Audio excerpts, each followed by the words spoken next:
500 ఎకరాలు ఆల్రెడీ అమ్మేశారు. అది ఎంత? 99 పైసలకి. ఎంత దారుణం అంటే కోట్లు విలువ చేసే భూములు పైసలకి అమ్మేస్తున్నారు. మనం అసలు ఏం చెప్పాలి అర్థమైన పరిస్థితి.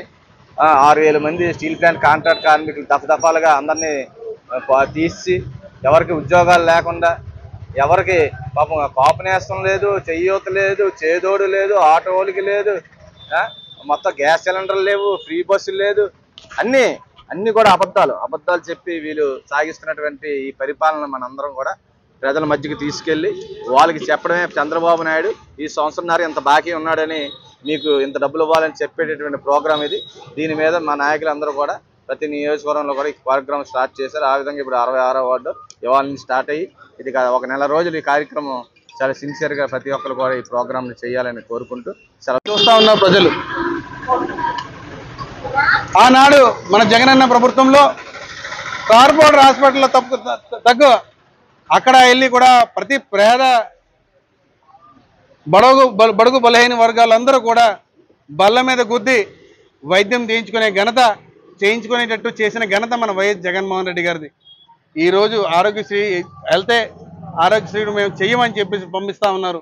ఈరోజు ప్రతి రోగస్తులు కూడా ప్రతి ఒక్క చిన్న రోగాలకు కూడా సైతం అక్కడ ప్రభుత్వం కుంటిపడిందని చెప్పేసి మనం నిదర్శనంగా చెప్పుకోవచ్చు. మనం అలాగే ఇలాగా మనం రాబోయే రోజుల్లో మరిన్ని కార్యక్రమాలు చేస్తూ, అలాగే రైతుల పట్ల కానివ్వండి, నేతన్న పట్ల కానివ్వండి, అలాగే విద్య దీవెన కానివ్వండి, మత్స్యకార దీవెన కానివ్వండి, రేపు జరగబోయే వీళ్ళందరికీ ఆటో సోదరులు కూడా ప్రతి ఒక్క సంవత్సరం కూడా ఇస్తున్నది కానివ్వండి, అలాగే ఇక్కడ ఉన్నటువంటి ప్రజలందరికీ కూడా జగనన్న చేదోడు కానివ్వండి, మహిళలకి ప్రతి ఒక్కరికి కూడా ఆసరా కానివ్వండి, అలాగే మరి గ్యారంటీ బాబు షూరిటీ మోసం గ్యారంటీ కార్యక్రమం 66వ వార్డులో మరి రాష్ట్ర మా అధ్యక్షులు మా మాజీ ముఖ్యమంత్రి జగన్మోహన్ రెడ్డి ఆదేశాల మేరకు మరి నియోజకవర్గంలో మా దేవన్ రెడ్డి గారి నాయకత్వంలో చంద్రబాబు నాయుడు గారు ఇచ్చిన హామీలని తుంగలో తొక్కి ప్రజలకు మోసం చేసిన విధంగా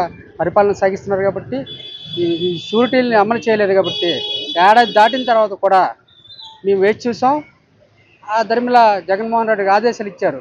ప్రజలకు ఇచ్చిన వాగ్దానాలను మీరు నెరవేర్చలేదు. కాబట్టి ప్రజల తరపున మేము పోరాటం చేయడానికి మేము ప్రజల ముందుకెళ్ళి బాబు షూరిటీ మోసం గ్యారంటీ కార్యక్రమాన్ని విజయవంతం చేయాలని ప్రజలకు తెలియజేయడానికి ఇస్తున్నాం. అలాగే ఈరోజు ఆరోగ్యశ్రీ కానివ్వండి, మరి స్టీల్ ప్లాంట్ ప్రైవేటేషన్లో ఎటువంటి కూడా హామీ ఇవ్వకుండా ఒకేసారి 4500 కార్మికులను తొలగించి 1200 పర్మనెంట్ కార్మికుల్ని విఆర్ఎట్ చేసుకున్న స్థితికి తీసుకొచ్చారు.